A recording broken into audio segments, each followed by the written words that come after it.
নমস্কার, TV9 বাংলা ডিজিটালে আরও একবার আপনাদের সঙ্গে আমি দিশা চালিয়ে খেলোর আরও একটা নতুন এপিসোড নিয়ে হাজির। আজ আমাদের নজর থাকছে আহমেদাবাদে মুখোমুখি গুজরাট টাইটান্স ও মুম্বাই ইন্ডিয়ান্স। এই দু দলের কেউই কিন্তু এখনো পর্যন্ত খাতা খুলতে পারেনি। তবে আজকের আলোচনায় আমাদের তালিকায় রয়েছে একাধিক নায়ক। সমস্ত কিছু নিয়ে কথা বলবো। আজ আমাদের সঙ্গে রয়েছেন প্রান্তিক দেব, বিশিষ্ট ক্রীড়া সাংবাদিক। প্রান্তিক দা, আজ আরও একবার চালিয়ে খেলোর ময়দানে, তবে আজ হায়দ্রাবাদ লখনৌ নয়, আজ গুজরাট এবং মুম্বাই নিয়ে কথা হবে। তবে এই গুজরাট মুম্বাই নিয়ে কথা হলেই মুম্বাইয়ের যার বিষয়ে শুরুতেই না বললেই নয়, তিনি হচ্ছেন হার্দিক পান্ডিয়া। তো সমস্ত ঝড়ঝাপটা কাটিয়ে অবশেষে ময়দানে আজ হার্দিক। শুধু ময়দানেই নয়, ঘরের ময়দানে, তার পাশাপাশি অধিনায়কত্বের দায়িত্বও রয়েছে তার উপরে। তো দলের জন্য এটা কতটা কনফিডেন্স গ্রো করার মতো বিষয়? দেখো, দলের জন্য কনফিডেন্স গ্রো করার মতো বিষয় তো অবশ্যই যে ক্যাপ্টেন ফিরছে। ফার্স্ট ম্যাচে stand in captain Suryakumar Yadav মুম্বাইয়ের ক্যাপ্টেন্সি করেছিল, তো সেই জায়গায় ক্যাপ্টেন ফিরছে। এবার তুমি যেটা কথা বলছিলে যে একটা বড় ম্যাচ, এই অনেক রাইভেলরি আছে আইপিএলে, সেই রাইভেলরিগুলো না মানে একদম শুরু থেকে ছিল। যেমন ধরো তোমার চেন্নাই ভার্সেস আরসিবি, যেমন কলকাতা ভার্সেস আরসিবি, ঠিক আছে, এই মুম্বাই ভার্সেস চেন্নাই। তো এই যে রাইভেলরির তালিকা বা প্রতিদ্বন্দ্বিতার তালিকা, যে দুটো দল খেললে একটা এক্স ফ্যাক্টর হয়, সেই তালিকার নতুন সংযোজনের নামটা হয়েছে গুজরাট ভার্সেস মুম্বাই। যবে থেকে গুজরাটের ইনক্লুশন তবে থেকে। কেন?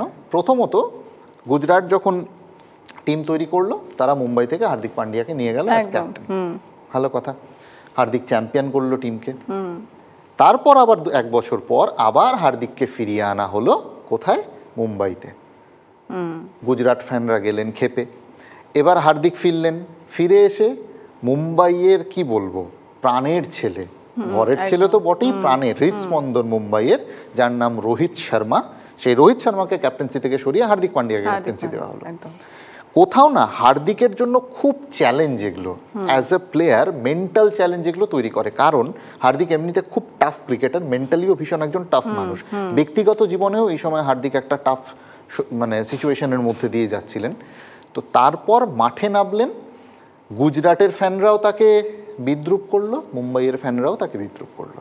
গুজরাট, যেটা তার অ্যাকচুয়াল বাড়ি বা ঘর যাই বলি, সেখানেও তিনি বিদ্রূপের শিকার হলেন এই বলে যে টাকার জন্য মুম্বাই চলে গেছে।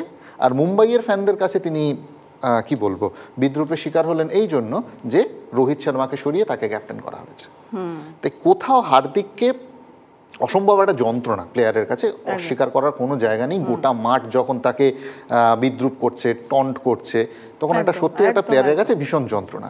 সেই যন্ত্রণার ফেজে কিন্তু হার্দিক গত বছর আইপিএলটা সত্যি কথা খুব ভালো, মানে হার্দিক পান্ডিয়ার পারফরমেন্স দিয়ে উঠতে পারেননি। তো এইবার তার কাছে চ্যালেঞ্জ। পরিস্থিতি আশা করা যায় অনেকটা ঠান্ডা হয়েছে, অন্তত গ্যালারি রেসপেক্টে পরিস্থিতি যদি ঠান্ডা হয়। কিন্তু তাও যেটুকু আমরা কানাঘুষো শুনতে পাচ্ছি, আজকেও কিন্তু হার্দিককে নিয়ে টন্ট হবে, গ্যালারির একটা অংশ কিন্তু টন্ট করবে, অন্তত সোশ্যাল মিডিয়া ওয়াইজ সেই কথা বলছে। তো সেই জায়গায় দাঁড়িয়ে হার্দিকের কাছে এটা একটা ব্যক্তি চ্যালেঞ্জ, তুমি যেমন বলতে পারো ব্যক্তি হার্দিক পান্ডিয়ার কাছে একটা চ্যালেঞ্জ। তো একই সঙ্গে মাথায় রাখতে হবে যে ওরা যখন মাঠে নেমে পারফর্ম করে, তখন হয়তো বাইরেটা ভুলে থাকার চেষ্টা করে, বাইরেটা ভুলে যায়, সব ঠিক আছে, কিন্তু তাও একজন ক্রিকেটারের না এটা খুব একটা ব্যথার জায়গা। সেটাকে ওভারকাম করে হার্দিক কতটা পারফর্ম করতে পারবে, সেটা হার্দিকের কাছে চ্যালেঞ্জ। পারফরমেন্সেই একমাত্র মুখটা বন্ধ করতে পারবে সবার। তার কারণ আজকে যাদের হয়ে হার্দিক খেলবে এবং যাদের বিরুদ্ধে খেলবে, দুপক্ষই কিন্তু ওকে আবার টন্ট করতে পারে।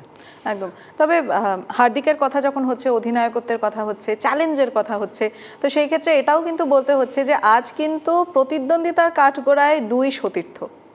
একদমই। মানে দেখো, তোমাকে আগের দিন একটা কথা বলছিলাম যে বর্তমানে ভারতের যা আইপিএলের দৌলতে ভারতের যা T20 সেট আপ আছে না, তাতে ভারত অ্যাট এ টাইম 5টা টিম একসঙ্গে খেলাতে পারে। তো সে এই জেনারেশনটাকে, এবারের আইপিএলের জেনারেশনটাকে তুমি যদি যেই চ্যানেল সম্প্রচার করছে তাদের যদি কার্ডসগুলো দেখো, গ্রাফিক্স কার্ডসগুলো দেখো, তুমি ওখানে দেখতে পাবে ওরা বারবার যেটাকে ব্যবহার করছে, যে শব্দটা সেটা হচ্ছে জেন গোল্ড, মানে golden generation, young golden generation ভারতবর্ষে, যারা উত্তরসূরি হবে ধোনির, কোহলির, রোহিত শর্মাদের। এবার তুমি যখন দেখবে প্রোমো কার্ডসগুলো আসছে, দেখবে পেছনে থাকছে লেজেন্ডদের ছবি, লাইক ধোনি, তার সামনে ঋতুরাজ গায়কোয়াড়, বিরাট কোহলি, তার সামনে রজত পাটিদার, ঠিক আছে? ঠিক সেই রকম ভাবেই হার্দিক এবং শুভমান গিল, তারা ইন্ডিয়ান ক্রিকেটের বর্তমানে সম্পদ এবং গোল্ডেন জেনারেশন ইন্ডিয়ান ক্রিকেটের। তো তাদের মধ্যে যখন লড়াই হবে, অবভিয়াসলি দুই সতীর্থর মধ্যে লড়াই, কেউ কাউকে খেলার মাঠে অন্তত ছেড়ে কথা বলবে না, কিন্তু জাস্ট ওই 20-40 ওভারের বাইরেও খুব ভালো বন্ধু ওরা, সেটা একাধিকবার দেখেছি। এবং যখন আহমেদাবাদে প্র্যাকটিস হচ্ছে তখন গিয়ে হার্দিক অন্য প্লেয়ারদের জড়িয়ে ধরছে, গুজরাটের প্লেয়াররা এসে প্রচুর গল্প গুজব করছে, এই ছবিগুলো খুব কমন।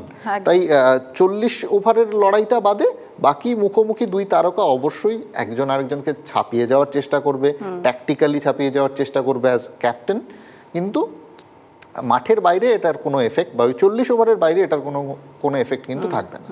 তবে প্রান্তিকদা, তুমি এই যে মাঠ কথাটা যেই মুহূর্তে উল্লেখ করলে আমার মনে পড়লো যে আমাদের দর্শকদের উদ্দেশ্যেও বলে রাখি, আজকের এই খেলাটা কিন্তু হচ্ছে নরেন্দ্র মোদী স্টেডিয়ামে।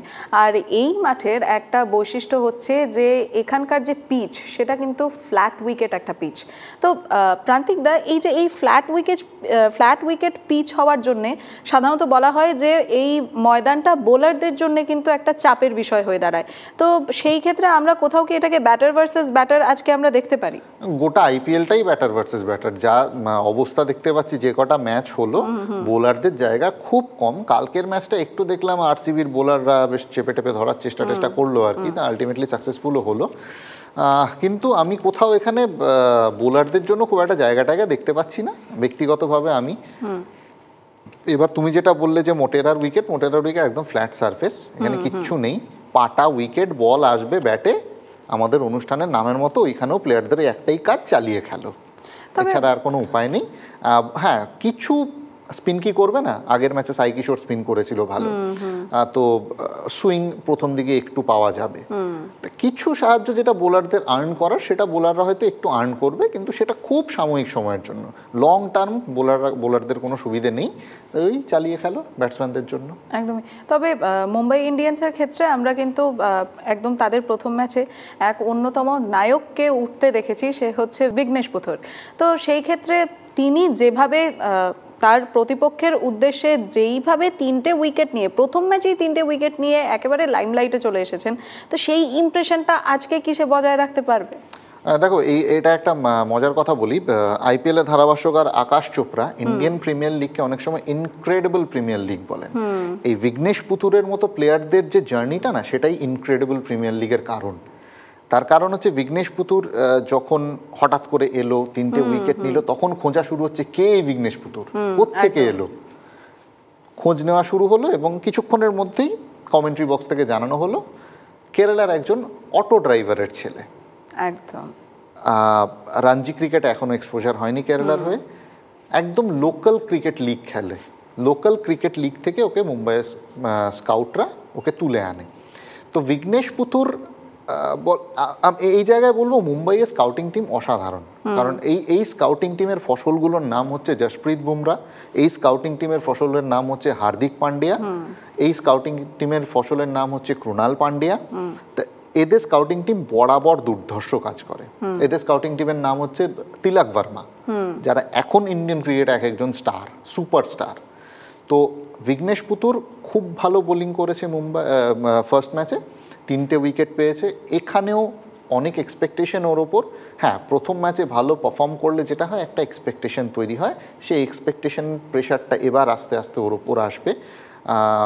ওই মুম্বাই টিমে হার্দিক পান্ডিয়া আছে, সূর্যকুমার যাদব আছে, রোহিত শর্মার মতো প্লেয়ার আছে, অ্যান্ড অ্যাজ ফ্র্যাঞ্চাইজ মুম্বাই এই ধরনের তরুণ ক্রিকেটারদের না খুব আগলে রাখতে জানে। তাই আমি আশা করব যে হয়তো বিঘ্নেশ পুথুর প্রথম ম্যাচে 3টে উইকেট পেয়েছে, তারপরের 3টে ম্যাচ ওর ঝুলিটা শূন্যও থাকতে পারে, এবং ইকোনমি রেটটা অনেক বড় হতেই পারে, না হওয়ার কিচ্ছু নেই। একদম বাচ্চা একটা ছেলে, র ট্যালেন্ট, তাকে তুলে এনেছে। তো মুম্বাইয়ের মতো ফ্র্যাঞ্চাইজি যারা হয়, তারা কিন্তু ওই 3টে ম্যাচ পর যদি ওর ঝুলিটা শূন্য থাকে, ওকে ছুঁড়ে ফেলবে না। এটাই হচ্ছে মুম্বাইয়ের মতো ফ্র্যাঞ্চাইজি, এবং তাদের যে মানে কি বলবো, পেছনে যে টিমটা কাজ করে, এটা হচ্ছে তাদের ভূমিকা। তারা কিন্তু এই প্লেয়ারটাকে নারিশ করবে, এবং আশা করব যে যেমনভাবে হঠাৎ করে জসপ্রীত বুমরাকে আমরা দেখতে পেয়েছি, হার্দিক পান্ডিয়াকে দেখতে পেয়েছি, ঠিক এইভাবেই একদিন ভারতীয় ক্রিকেটে এই বিঘ্নেশ পুতুরের মতো প্লেয়াররা এই মানে কি এদের মতো প্লেয়ারদের উত্থানটা কি জানো তো, এই যে ক্রিকেটটা যে বড় শহরের বাইরে অনেকটা ছড়িয়ে গেছে, বড় বড় শহরের বাইরে, এদের মতো ক্রিকেটারের উত্থানটা সেই কথাটাই বলে। সেই জন্যই মোহাম্মদ সিরাজ একজন অটো ড্রাইভারের ছেলে, ইন্ডিয়ান টিম খেলতে পারে, টেস্ট টিম খেলতে পারে। বিঘ্নেশ পুতুরের মতো একটা ছেলে মুম্বাই ইন্ডিয়ান্সের হয়ে খেলে 3টে উইকেট নিতে পারে, স্বপ্ন দেখাতে পারে এবং স্বপ্ন দেখতে পারে। এই জন্যই আকাশ চোপড়ার কথাই আবার বলতে পারি ইনক্রেডিবল প্রিমিয়ার লিগ। একেবারে খুব সুন্দরভাবে বললে। তবে তুমি হয়তো খেয়াল করেছো, আমি শুরুতেই কিন্তু বলেছিলাম যে আমাদের আজকের আলোচনায় একাধিক নায়ক রয়েছেন। তো আমরা কিন্তু একজন একজন করে কথা বলছি ঠিকই, তবে আরও একজন যাকে বাদ দেওয়া যায় না তিনি হচ্ছেন রোহিত শর্মা। একদম। তো গত ম্যাচের তুলনায় তার নিশ্চয়ই এবারের ম্যাচটায় একটা বিশেষ নজর থাকবে, তার উপরে যেহেতু এই ময়দানকে ব্যাটারদের জন্য একটা প্লাস পয়েন্ট বলা হচ্ছে। দেখো, রোহিত শর্মা এমন কেরিয়ারের এমন একটা জায়গায় পৌঁছে গেছে, ওর নতুন করে কিছু পাওয়ার নেই, আর he has nothing to lose. ঠিক আছে, রোহিত শর্মা যদি এখন 2টো ম্যাচে রান না করে, ওকে আর ফ্র্যাঞ্চাইজি বার করে দেবে না। রোহিত শর্মা যদি এখন 2টো ম্যাচে সেঞ্চুরিও করে, ও আবার ইন্টারন্যাশনাল টি20তে ফিরবে না, রিটায়ার্ড। রোহিত শর্মা লক্ষ্য এখন একটাই, সেটা হচ্ছে পরের বিশ্বকাপটা খেলা, 50 ওভার ওয়ার্ল্ড কাপটা খেলা। আর যতটা খেলবে রোহিত শর্মা, ও আগের দিন বলছিলাম না সানরাইজার্স একটা টোন সেট করেছে, সেটা হচ্ছে প্রথম বল থেকে মারবো। রোহিত শর্মা 2023 বিশ্বকাপ থেকে এই টোনটা সেট করেছে। তার কারণ আমি তোমাকে একটা ছোট্ট ঘটনা বলি। চ্যাম্পিয়ন্স ট্রফিতে একটা প্রেস কনফারেন্সে রোহিত শর্মা বড় রান পাচ্ছিল না, প্রতিবার স্টার্ট করছিল, বড় হিট নিচ্ছিল, 4-6 মারছে, 30 কোটার মধ্যে গিয়ে হয়তো রোহিত শর্মা আউট হয়ে যাচ্ছে। গৌতম গম্ভীরকে একজন প্রশ্ন করেছিল রোহিত শর্মার পারফরমেন্স নিয়ে। তখন গৌতম গম্ভীর বলেছিল যে 2023 বিশ্বকাপ থেকে না একটা টোন ইন্ডিয়ান টিমে সেট হয়েছে, সেটা হচ্ছে যে একজন টপ অর্ডারে গিয়ে অ্যাটাক করবে। আমার টিমের ক্যাপ্টেন যখন বলেছে সেই অ্যাটাকটা আমি করব, আমি যদি আউট হই তাও ওই ভূমিকাটা আমার, তখন সেটা টিমের কাছে সব থেকে বড় ব্যাপার। রোহিত শর্মা কিন্তু সেটাই করবে, এবং মুম্বাই ইন্ডিয়ান্সের হয়েও রোহিত শর্মার ভূমিকা তাই। কারণ এটা এখন অনেক ইয়াং ট্যালেন্টস আছে, পেছনে যথেষ্ট ব্যাটিং ডেপথ আছে, তিলক ভার্মা, হার্দিক পান্ডিয়া, সূর্যকুমার যাদব, অনেক ডেপথ আছে, ইন্ডিয়ান ডেপথ আছে। সেই জন্য রোহিত শর্মা আবার ওটাই করবে, ও প্রথম থেকে হিট করা যায়। আগের দিন যেমন ফার্স্ট বলটা হিট করতে গিয়ে আউট হয়েছে, একদম ঠিক তাই করবে, ও প্রথম বল থেকেই আবার হিট করবে। ওর কাজ একটাই, ওই যে 6 ওভারটা আছে, 6 ওভারটা কাজে লাগানো। বেশ প্রান্তিকদা, আমরা একেবারে শেষ মুহূর্তে পৌঁছে গেছি, যেটা আমার কমন প্রশ্ন থাকে, এবার তুমি কাকে এগিয়ে দেখতে চাইবে? তোমার কমন প্রশ্ন না, এবার আমি আর কাউকে এগিয়ে রাখতে চাই না, কারণ আগের দিন সানরাইজার্সকে খুব এগিয়ে রেখেছিল, এবং তারপর যেটা দেখলাম যে ঋষভ পান্তের টিম যা করলো, তারপর এগিয়ে রাখাটা টাফ। হ্যাঁ, আজকের ম্যাচটা সত্যিই 50-50। গুজরাট টিম ভালো টিম, কিন্তু ওদের ব্যাটিং ডেপথ একটু কম। প্রথম 4-এর মধ্যে ওদের ব্যাটিংটা মূলত শেষ হয়ে যায়। রদারফোর্ড পরের দিকে, শাহরুখ খান খুব একটা ইমপ্রেসিভ নয়, রাহুল তেওয়াটিয়া আমি জানি না কতটা কি করতে পারবে, সেহেতু গুজরাটের ব্যাটিং ডেপথ একটু কম। মুম্বাইয়ের ক্ষেত্রে সেই ব্যালেন্সের কোথাও কোনো অভাব নেই। 50-50 ম্যাচ, তবে একদম ব্যক্তিগতভাবে যদি বলো, মুম্বাইয়ের 60-40। ওকে, তোমার সঙ্গে কথা বলে আরও একবার খুব ভালো লাগলো। তোমার এই বিশ্লেষণের যে প্যাটার্নটা সত্যি খুব অসাধারণ, আমি বলতে বাধ্য। তবে যেহেতু আমাদের সময় এখন একেবারেই শেষ হয়ে যাচ্ছে, তাই আমাকে ধন্যবাদ জানাতে হচ্ছে। তবে বলতেই হচ্ছে যে এই ম্যাচকে কেন্দ্র করে যদি ব্যাটার ভার্সেস ব্যাটার হিসেবেও দেখা হয়, তার জন্যে বোলাররা যে হাল ছেড়ে দেবে তেমনটা কিন্তু একদমই নয়। তো সেই ক্ষেত্রে দেখা যাক যে এবার শেষ হাসিটা কে হাসে, কে কতটা চালিয়ে খেলে। অপেক্ষা আপনাদের, আপডেট আমাদের। IPL সংক্রান্ত সমস্ত খুঁটিনাটি ডিটেইলসের জন্য চোখ রাখুন TV9 বাংলা ডিজিটালে।